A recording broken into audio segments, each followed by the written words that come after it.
మీరేమీ ఇవ్వలేదు. ఆఖరి సంవత్సరం అమ్మఒడి కూడా ఎగ్గొట్టారు. సో అలా కాకుండా మరి మీరు ఎంత అప్పు చేశారో కూడా లెక్కలు చెప్పని పరిస్థితిలో, ప్రస్తుత పరిస్థితిలో మరొక పక్క మనకున్న రుణభారం ఎంత అనేదాన్ని ఆలోచించి లెక్కలు తీసి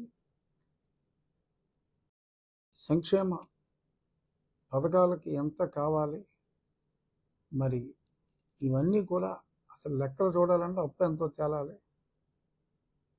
ముందు అతిపెద్ద స్కీమ్ని ప్రారంభించడం జరిగింది. అలాగే మిగిలిన అన్ని స్కీములు కూడా మీకులాగా అంటే గత ప్రభుత్వం లాగా 4 సంవత్సరాలు 4.5 సంవత్సరాలు తీసుకోకుండా కొద్ది కాలంలోనే పూర్తి బడ్జెట్ ఇవాళ మరి ఓటాన్ అకౌంట్ నిన్న రాత్రి జూలై నెలాఖరు వరకు ఉంది కాబట్టి ఓటాన్ అకౌంట్ ఆమోదం గవర్నర్ గారు తెలిపారు. సరే, అందులో ఎలకేషన్ గురించి తర్వాత మాట్లాడుకుందాం. సో ప్రజలు కూడా ఎంతో సంతోషంగా ఉన్నారు, సంయమనంతో ఉన్నారు. ప్రతిపక్షాలు ఏం మాట్లాడినా ఆ 15,000 ఏదని మన జగన్మోహన్ రెడ్డి గారు చెప్పారు. అన్నీ వస్తాయి, అంచెలంచెలుగా ఇచ్చిన మాట తప్పే ప్రసక్తే లేదు. కానీ దేనికైనా ఒక గడువు పెట్టుకొని ఆ గడువులో పూర్తయ్యేలాగా చేయాలి. అభివృద్ధి లేనిదే సంక్షేమం లేదు. అభివృద్ధి కోసం కూడా మరి ఇప్పుడు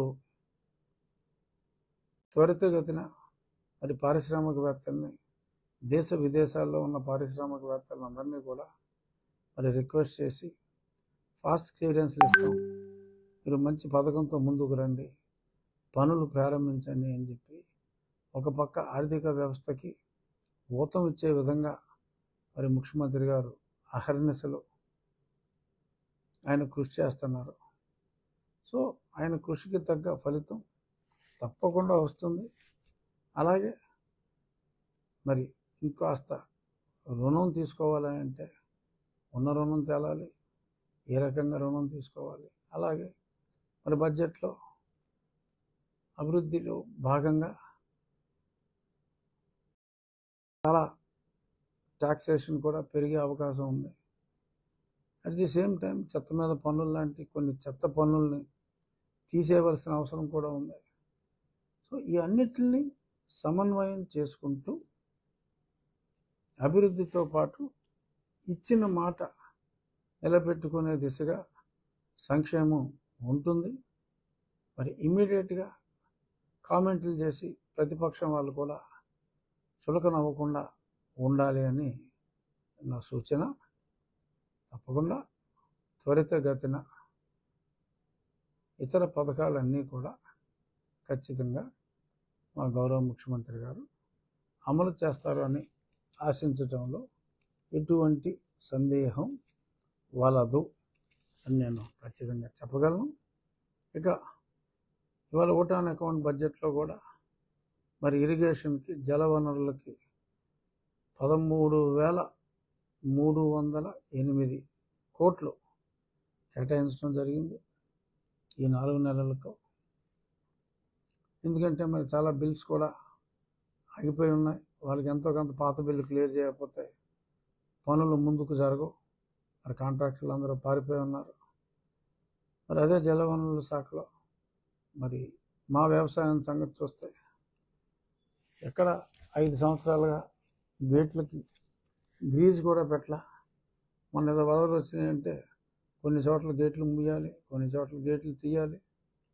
ఎలా ఉన్నది అలాగే ఉంది. గేట్లు తెరుచుకోవట్లేదు, గేట్లు మూసుకోవటం లేదు.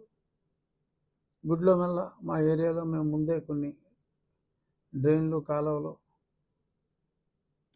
పూడిక అంటే ఆ గుర్రపు డెక్క, ఆ కిక్కిస అనే ఆ వీటిని తీసినందువల్ల కొంత బెటర్ ఫ్రీ ఫ్లో ఉండబట్టి డ్యామేజ్ చాలా వరకు కంట్రోల్ అయింది.